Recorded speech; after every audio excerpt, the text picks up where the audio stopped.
Hello friends, today we are going to be making a creamy mango dessert.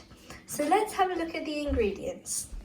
We have 1 teaspoon of cardamom powder, 150 ml of mango pulp, 1 teaspoon of vanilla extract, 150 ml of condensed milk, and 300 ml of double cream. So let's get started off by whipping our double cream.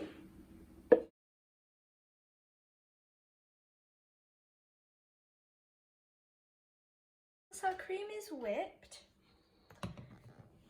we're going to add our 150 ml of condensed milk, 1 teaspoon of vanilla extract. We're going to blend it well. Once it is mixed, we're going to add our 1 teaspoon of cardamom powder and 150 ml of mango pulp. Once everything is mixed, we're going to put it into a serving glass or container for around 1 hour in the freeze. Then it's time for plating. We have now garnished it with mango pieces and mint. Hope you all try this out and enjoy!